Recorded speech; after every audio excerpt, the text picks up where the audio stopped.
전남 무안국제공항에서 다수의 사상자를 낳은 제주항공 여객기 사고에 대해 미국 언론들은 탑뉴스로 신속히 보도하며 큰 관심을 보였습니다. 조 바이든 대통령이 어제 조지아주 자택에서 별세한 지미 카터 전 대통령의 장례식은 국가가 주관하는 국장으로 개최할 것을 명령했습니다. 뉴욕시 타임스퀘어 새해맞이 볼드랍 행사로 인해 뉴욕시가 안전 강화에 나섰습니다. 일론 머스크의 H-1B 이민 비자 정책에 대한 발언으로 논란과 분열이 일어나고 있습니다. 뉴욕시 브롱스에서 오늘 새벽 신생아를 유기하는 사건이 발생해 경찰이 수사에 착수했습니다. 지난 금요일 브라이언 파크 크리스마스 마켓에서 화재가 발생해 여러 상점들과 회전목마 운행이 일시 중단됐습니다. 맨해튼 지하철에서 48세 남성이 언쟁 중 칼에 베어 병원으로 이송됐습니다. 지난주 뉴욕시 브루클린 지하철 열차 안 방화 사건 이후 뉴욕시 비영리 단체가 지하철 순찰을 재개하고 나섰습니다.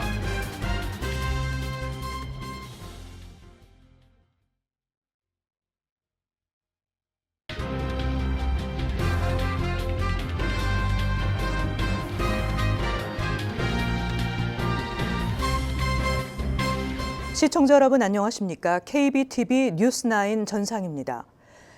전남 무안국제공항에서 다수의 사상자를 낳은 제주항공 여객기 사고에 대해 미국 언론들은 탑뉴스로 신속히 보도하면서 큰 관심을 보였습니다. 한편 비상계엄 사태와 이어진 탄핵 국면에서 한국이 정치적으로 혼란을 겪고 있는 상황에서 최악의 사고까지 더해진 사실을 부각해 보도하기도 했습니다. 긴급 뉴스로 사고 소식을 전한 CNN은 사고기가 미국 보잉사의 보잉 737-800 기종이라고 소개하면서 미국 보잉 본사 등에서 한국의 사고 원인 규명을 위해 인력을 파견할 것이라고 보도했습니다. 월스트리트저널과 뉴욕타임즈, 워싱턴 포스트 등 미국 주요 신문들은 온라인판 탑뉴스로 사고 발생 사실과 인명피해 상황, 추정되는 원인 등을 전했습니다. 한편 사고 기종인 보잉 737 계열 항공기 중 보잉 737 맥스 모델이 여러 사고에 연루된 이력이 있으며 이번 사고 기종과 동일한 보잉 737-800 기종도 올해 미국에서 발생한 경미한 사고 이력이 보도된 바 있습니다. 이번 무안항공 사고 기종과 같은 보잉 737-800 모델의 경우 3월 6일 피닉스로 향하던 알래스카 항공 여객기의 객실에서 연기가 감지돼 여객기가 포틀랜드 공항으로 돌아간 일이 있었습니다. 한편 워싱턴 포스트는 이번 사고는 누가 국가 최고위직을 책임지느냐를 둘러싼 일시적 혼돈에 따른 정치적 격변 속에 발생했다고 보도했습니다. 워싱턴 포스트는 이어서 윤석열 대통령과 윤 대통령의 직무 정지 후 대통령 권한대행을 맡았던 한덕수 총리에 대한 연쇄 탄핵 소추를 거쳐 최상목 대통령 권한대행 부총리 겸 기획재정부 장관이 대통령 권한대행으로 취임한 직후 대형 항공사고에 직면했다고 소개했습니다. 조 바이든 대통령이 어제 조지아주 자택에서 별세한 지미 카터 전 대통령의 장례식은 국가가 주관하는 국장으로 개최할 것을 명령했습니다. 아직 세부 계획은 확정 발표되지 않았지만 워싱턴 DC와 조지아주 애틀랜타에서 공개 장례 행사가 있을 예정입니다.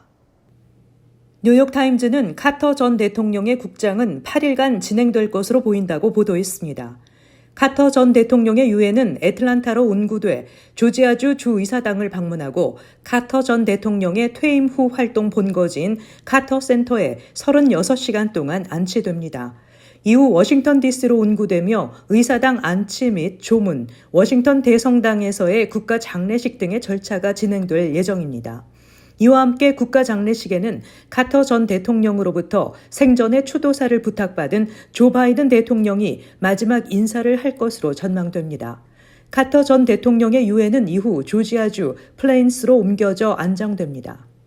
한편 지미 카터 전 대통령의 타계 소식에 세계 각국 지도자들의 애도가 잇따랐습니다. 안토니오 구테우스 유엔 사무총장은 카터 대통령은 취약계층과의 연대, 변함없는 품위, 그리고 공동선과 공통된 인간성에 대한 확고한 신념으로 기억될 것이라고 애도했습니다. 세계보건기구도 카터 전 대통령과 비영리기구 카터 센터의 인도적 노력이 수많은 생명을 구했고 방치돼 있던 많은 열대 질환을 근절에 가까운 수준으로 줄이는 데 도움을 줬다고 말했습니다. 카터 전 대통령의 최대 업적 가운데 하나로 꼽히는 캠프 데이비드 협정 당사국인 이스라엘과 이집트는 각별한 애도를 전했습니다. 에마뉴엘 마카롱 프랑스 대통령도 전 생애 동안 지미 카터는 가장 취약한 이들의 권리를 변함없이 지켜온 옹호자였고 평화를 위해 지치지 않고 싸웠다고 말했습니다. 한국 정부도 외교부 성명을 통해 카터 전 대통령은 국제 평화, 민주주의, 인권 등 인류 보편 가치 증진을 위해 일생을 헌신했고 그 공로를 인정받아 2002년 노벨 평화상을 수상했다며 특히 한반도 평화 증진에도 큰 관심을 갖고 적극 활동했다고 밝혔습니다. 중국의 마오닝 외교부 대변인도 카터 전 대통령은 중미 수교의 추진자이자 결정자였고 장기간 중미 관계의 발전과 양국의 우호적 교류 협력을 위해 중요한 공헌을 했다며 애도를 표했습니다. 이어서 중남미 국가 지도자들도 애도 행렬에 동참했습니다. 뉴욕시 타임스퀘어 새해 맞이 볼드랍 행사가 내일로 다가왔습니다. 뉴욕시 행정부와 뉴욕 주정부는 경찰 인력을 투입하고 도로를 통제하는 등 만일의 사태에 대비해 안전 강화에 나섰습니다. 길현민 기자의 보도입니다. 내일 저녁 타임스퀘어에서 새해맞이 볼드랍 행사가 개최됩니다. 뉴욕시 행정부는 행사에 소지할 수 있는 물품과 금지된 품목을 공개하며 치안 강화에 나섰습니다. 기상 예보에 따르면 내일 저녁 곳에 따라 비가 올 수 있습니다. 하지만 볼드랍 행사에는 우산 소지가 금지됩니다. 미 전역과 세계 각지에서 몰려든 인파가 타임스퀘어에 모여들 것으로 예상되며 크리스탈 볼은 밤 11시 59분에 내려오기 시작해 60초 동안 하강합니다. 참석자들은 타임스퀘어 전광판을 통해 시계를 보며 카운트다운을 외치고 자정이 되면 타임스퀘어 주변 옥상에서 무려 1.5톤에 달하는 색종이가 뿌려집니다. 뉴욕 타임스퀘어 볼드랍 행사는 1907년부터 시작됐으며 이를 보기 위해 해마다 약 100만 명의 관람객이 참여하고 있는 것으로 집계됩니다. 행사 참여는 무료이며 선착순 입장으로 별도의 티켓은 필요하지 않습니다. 행사를 관람하기 좋은 구역은 타임스퀘어 49스트릿, 52스트릿, 56스트릿, 6에비뉴, 그리고 8에비뉴입니다. 새해맞이 행사에 금지된 품목을 소지하고 갔다가 현장에서 바로 처분해야 하는 일이 발생하지 않도록 반입 금지 품목을 잘 챙겨보셔야겠습니다. 우선 백팩이나 대형 가방은 소지가 불가능합니다. 우산과 접이식 의자, 피크닉 담요, 대형 쿨러, 일체 알코올이 반입이 금지됩니다. 행사가 진행되는 타임스퀘어 인근에는 이동식 화장실이 비치되어 있지 않습니다. 자리를 미리 가서 잡더라도 화장실 이용에는 불편함과 제한이 따를 것으로 보입니다. 안전하고 기쁜 새해 맞이하시길 바랍니다. KBTV 뉴스 길현민입니다. 일론 머스크의 전문직 외국인 노동자에 발급되는 H-1B 이민 비자 정책에 대한 발언으로 논란과 분열이 일어나고 있습니다. 논란이 계속되자 트럼프 당선인은 H-1B는 훌륭한 프로그램이라며 우선은 머스크의 손을 들어줬습니다. 트럼프 당선의 1등 공신이라 할 수 있는 일론 머스크 테슬라 창업자는 자신의 X 계정에서 내가 스페이스X와 테슬라, 미국을 강하게 만든 수백 개 다른 회사들을 구축한 수많은 중요한 사람들과 함께 미국에 있는 이유는 H-1B 때문이라며 나는 이 문제를 놓고 전쟁에 들어갈 것이라고 했습니다. 실리콘밸리에서는 전문직 고급 인력에 한해 제한을 없애 이민 문호를 넓히자는 주장이 꾸준히 제기돼 왔습니다. 머스크는 미국에서 뛰어난 재능을 가진 엔지니어이면서 의욕이 넘치는 사람의 숫자가 너무 적다고 했습니다. AI 분야 선구자 중 한 명인 얀 루쿤 메타 수석과학자는 스템 분야에서 박사 학위를 받은 미국인의 50% 이상이 미국에서 태어나지 않았고 컴퓨터 과학을 포함한 미 최고 대학 공학 분야 박사과정 학생 대다수는 미국인이 아니라고 했습니다. 머스크를 포함해 젠슨 황 엔비디아 창업자, 세르게이 브린 구글 창업자, 사티아 나델라 마이크로소프트 최고 경영자, 흑탄 브로드컴 최고 경영자 등 미국 태생이 아닌 테크 업계 거물들을 호명하며 H-1B 비자 문제로 인한 마가의 붕괴를 보는 것이 매우 흥미롭다고 전했습니다. 트럼프는 뉴욕포스트 인터뷰에서 H-1B는 훌륭한 프로그램이라며 고도로 숙련된 근로자들의 합법적 이민을 지지한다고 했습니다. 그러나 반이민 정서가 강한 트럼프 지지자들은 머스크에 대한 거부감을 드러낸 상황입니다. 마조리 테일러 그린 공화당 하원 의원은 미국의 젊은이들은 셀카를 찍는 것을 그만두고 숙련된 기술 교육을 추구해야 한다며 H-1B가 더 이상 필요하지 않고 폐지될 수 있는 숙련된 미국인 노동자가 충분히 많게 되는 구상을 하고 있다고 말했습니다. 뉴욕시 브롱스에서 오늘 새벽 신생아를 유기하는 사건이 발생해 경찰이 수사에 착수했습니다. 길현민 기자가 전해드립니다. 오늘 새벽 뉴욕시 브롱스에서 검은색 점퍼에 흰 바지를 입은 용의자가 초록색 토트백 쇼핑백에 신생아를 담아 유기하는 사건이 발생했습니다. 신고를 받고 출동한 경찰은 신생아를 인근 제코비 병원으로 옮겼으며 인근 CCTV를 토대로 용의자의 뒤를 쫓고 있습니다. 신생아는 오늘 새벽 6시경 담요에 쌓인 채 쇼핑백 안에 담겨 있었으며 브롱스 주택가에서 발견됐습니다. 당시 아기의 울음소리를 듣고 이를 이상하게 여긴 주민이 인근에 있는 친구에게 아기 울음소리가 들린다고 말했고 이를 전달받은 친구가 911에 신고하면서 수사기관이 출동했습니다. 신생아가 유기된 장소는 가족 돌봄 서비스를 제공하는 비영리 단체 건물 옆이었습니다. 뉴욕시경은 신생아 유기와 관련된 인물을 알거나 정보를 아는 시민들의 적극적인 제보와 신고를 당부했습니다. KBTV 뉴스 길현민입니다. 지난 금요일 브라이언트 파크 크리스마스 마켓에서 화재가 발생했습니다. 해당 화재로 인한 피해는 없었지만 여러 상점들과 회전 목마 운행이 일시 중단됐습니다. 길현민 기자가 전해드립니다.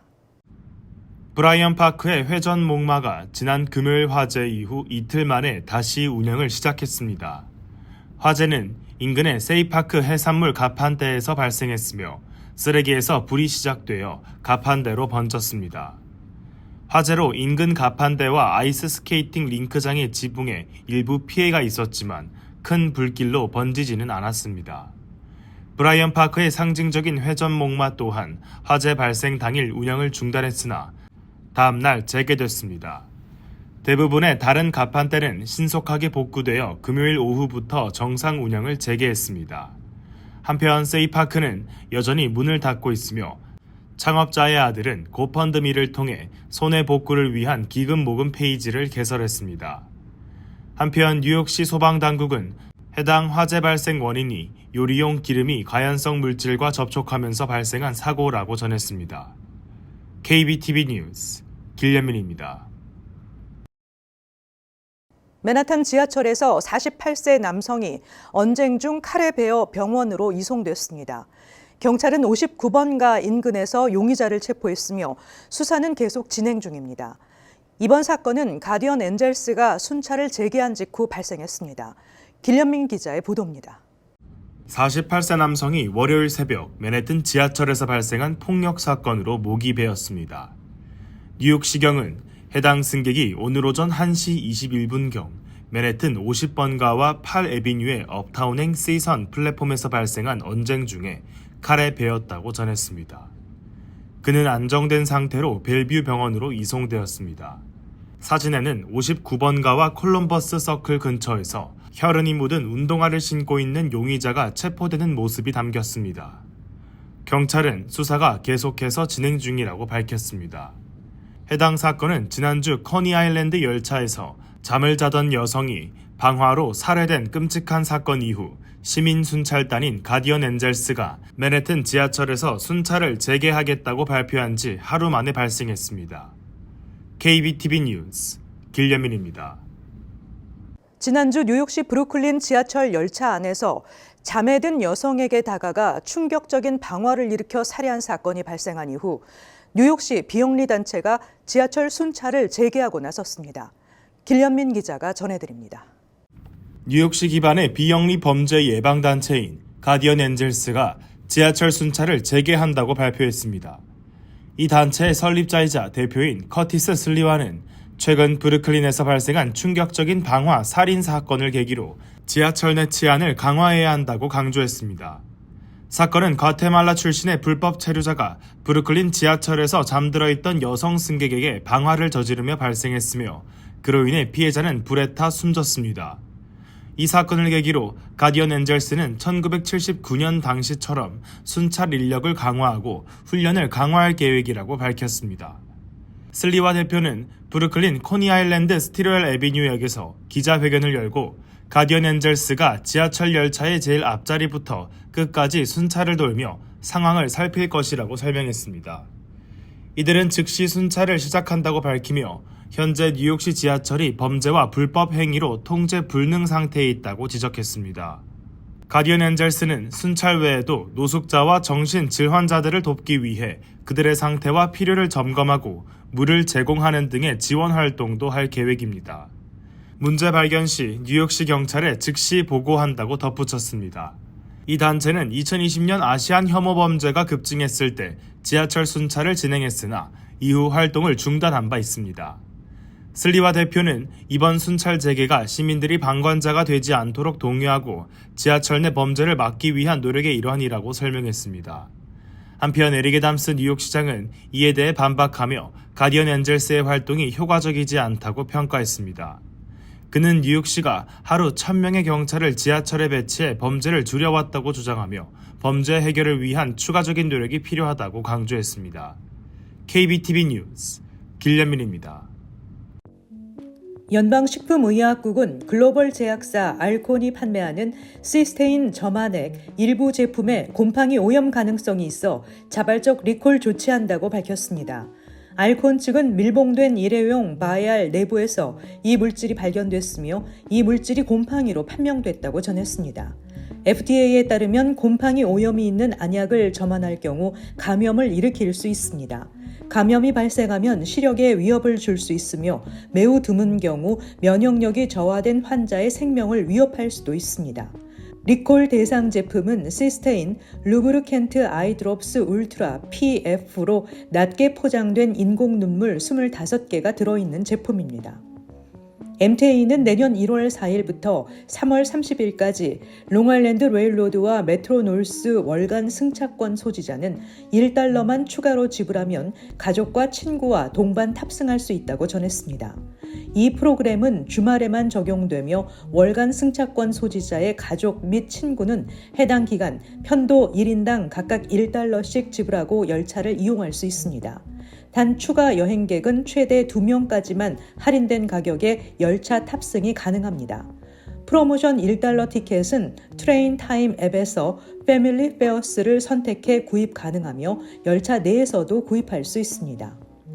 최근 플러싱 등 퀸즈 일대의 약국들을 대상으로 연쇄 절도 행각을 벌인 3인조 절도단이 공개 수배됐습니다. 뉴욕시경에 따르면 3인조 절도단은 지난 6일 메인스트리트 선상에 위치한 샬롬 약국을 침입해 $35 상당의 복권과 $200 상당의 현금을 훔쳐 달아났습니다. 이어서 1시간 후 인근 164스트리트 선상에 위치한 트루케어 약국 정문을 부수고 침입해 $100를 훔쳐 도주했습니다. 또한 12일과 15일에도 퀸즈 일대 약국 5곳을 침입해 의약품과 현금을 훔치는 수법을 이어갔습니다. 지난 20일에는 브루클린 나이커 하이츠에 위치한 한 약국을 침입해 의약품과 현금을 훔쳐 달아났습니다. 경찰은 이들이 회색 인피니티 세단을 이용해 범행을 저지르고 있다며 차량이 포착된 영상을 공개하고 목격자들의 제보를 기다리고 있습니다. 잠시 후 커뮤니티 브리핑을 전해드립니다.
이어서 환율과 증시 전해드립니다.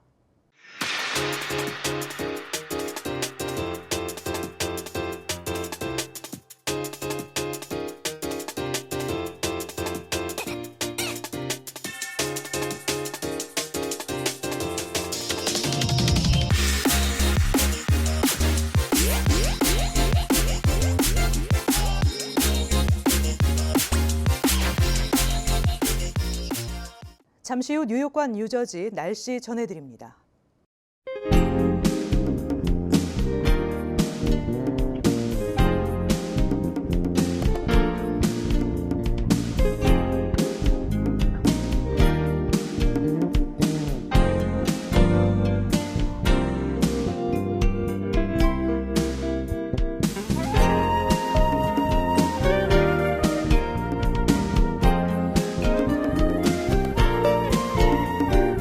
KBTV 뉴스9을 마칩니다. 오늘도 시청해주신 여러분 고맙습니다. 편안한 밤 되시기 바랍니다.